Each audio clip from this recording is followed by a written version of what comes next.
Hi, I'm Gary White for Central Kentucky Television. I'm here with Wilma Sorrell at the Nelson County Relay for Life. It's a beautiful day for this. I know, it's gorgeous. Now, Wilma, this is your first time on the committee for the Relay for Life, right? Yes, I assisted another lady with the membership committee. So we basically wrote letters to all the businesses to solicit donations and things like that, but then also helping with some other things. So how many teams are there this year? Do you know? There's a whole bunch of them, it seems, out there. It seems like, I think there's normally about 24, and there's probably 18 to 24. Okay, fantastic. So yeah, I think it's a great amount of teams out there because they're all around the track. Now, something new that they're doing this year that they did after the Survivors Lap was they had the balloon release, and that was pretty neat. You know what, Gary? I sit there at my table, the welcome table, and I saw the balloon release, and it was just gorgeous, the purple balloons, and it was just a beautiful sight to watch those purple balloons go up in the air in memory or in remembrance of someone that passed away. Yeah. My husband's dad passed away of cancer. I think it's been several years ago. And, you know, he had 5 different cancers when he passed away, 4 or 5. And, you know, it was just hard on the entire family. And so this is near and dear to not only my heart, but everyone that's out here. Absolutely. And, you know, we talk about that a lot of people have a reason why they are involved with Relay for Life. And it's a lot that there's a connection to a lot of people with cancer in this area. There is. And, you know, there's not one family that it does not resonate with. It just affects every single family, either through brother, sister, mom, dad, aunt, uncle, niece, nephew, child. So there's someone in everyone's family right now that is suffering from a form of cancer. And we do this actually too for the survivors, because it's great to see all the survivors who go around every year and get to take part in their Survivors Lap. Well, you know, we had a gentleman that he came in here, and you could tell he's a survivor. He's fighting his battle right now with cancer. I did not get his name when he left, but he stopped and shook our hand for everything we were doing, just our small part, because what I'm doing is definitely a small part compared to what, you know, Paula Simpson's doing and some of the other ladies.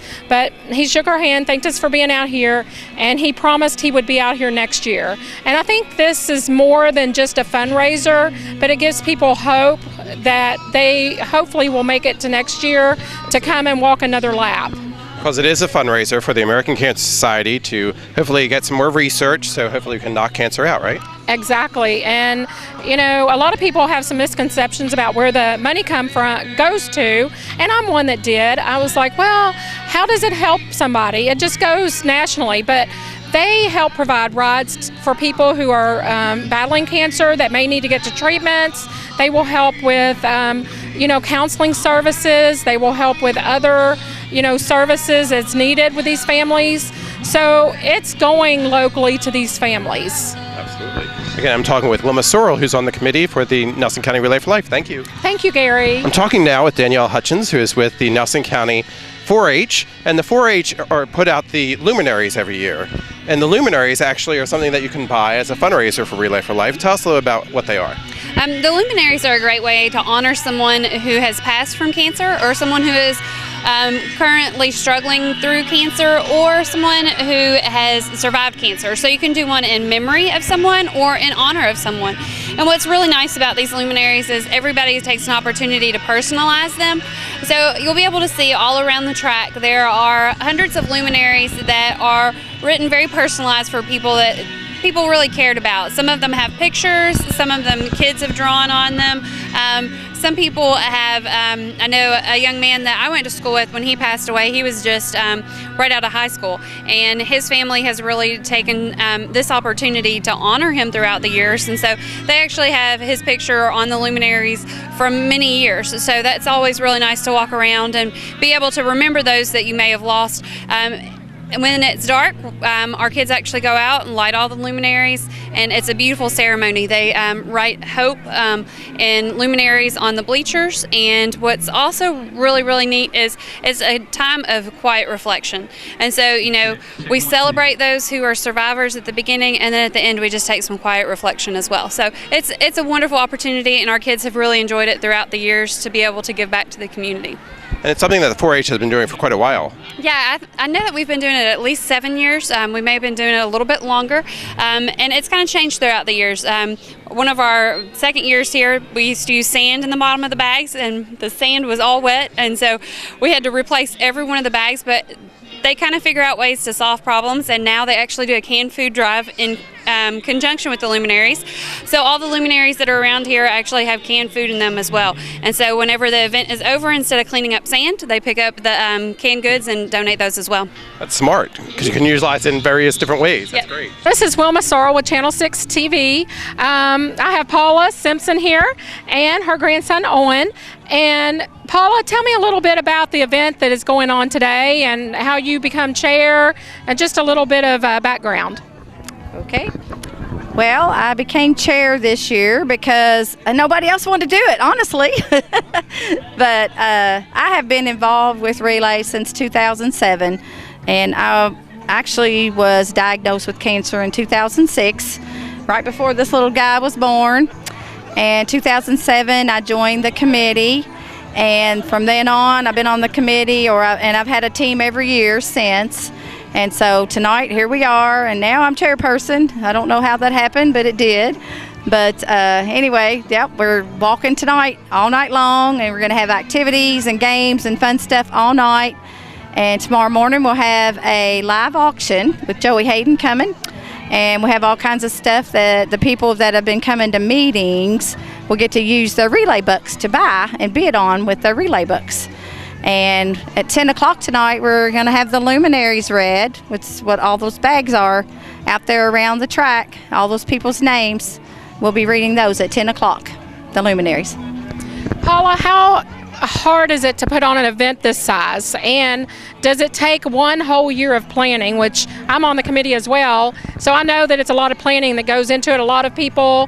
So how hard is it to put on an event like this, and how time consuming for you, because I know you have another job?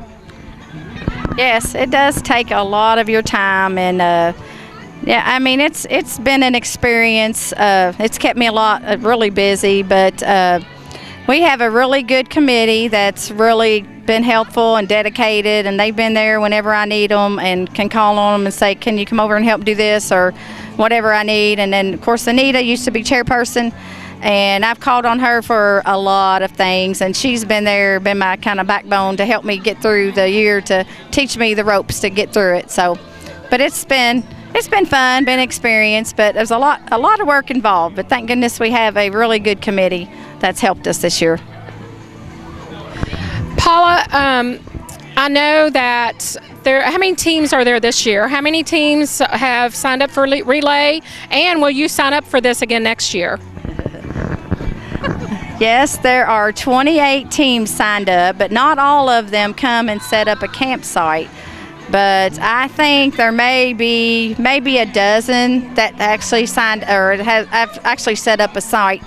And yes, I think I'll probably be chairperson again, but I think I'm going to have to do some divvying out some responsibilities a little bit more to other people to help, since I do work full time.